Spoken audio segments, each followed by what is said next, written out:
जो माइग्रेन है ना आपको, ये हेडेक्स है, मतलब टाइप्स ऑफ हेडेक को हम जनरली माइग्रेन बोलते हैं। किसी पेशेंट्स पे अलग अलग कारण से होता है ये। किसी को हेड के लेफ़्ट साइड में होता है, राइट साइड में होता है, फ्रंट में होता है। इसके वेरियस टाइप्स होते हैं, लेकिन हर पेशेंट पे ये सेम नहीं पाया जाता है ना। लेकिन अब इसके साइन सिम्टम में आते हैं तो वो भी वेरी करते हैं। जैसे भाई सपोज़ आपको लाइट से थोड़ा इरिटेशन हो, आपको लगे लाइट नहीं जलना चाहिए। आपको ऐसा लगेगा कि साउंड पॉल्यूशन मेरे को पसंद नहीं है, मतलब आप साउंड पे या लाइट पे इरिटेट हो सकते हैं।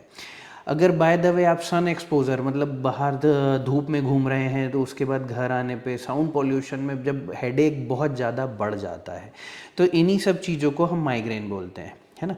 माइग्रेन का ट्रीटमेंट तो बहुत वेरी करता है। जनरली माइग्राबीटा ये सब इसमें यूज़ किया जाता है, लेकिन इसका परमानेंट नहीं है।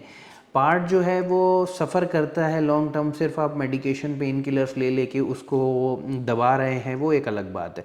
हमारे प्रोसेस में पेन किलर तो हम यूज़ नहीं करते हैं, है ना।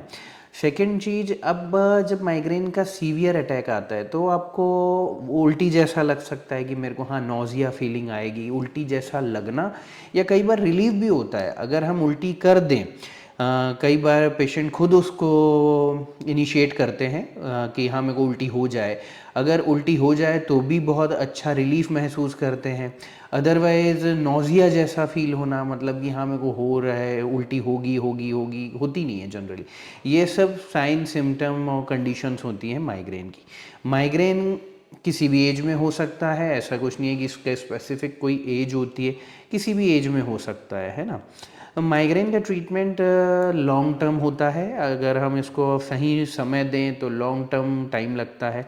मिनिमम 2 मंथ से लेके मैक्सिमम 10 मंथ्स 1 ईयर तक लग जाता है प्रॉपरली एक बार ठीक हो जाए। और इनिशियल स्टेज में ये बहुत जल्दी ठीक होता है। अगर ये पुराना है, क्रोनिक है, आपको 10 साल हो गए हैं, तो टाइम तो लगेगा, ऑब्वियस है कि भाई टाइम तो आपको देना पड़ेगा इसके लिए।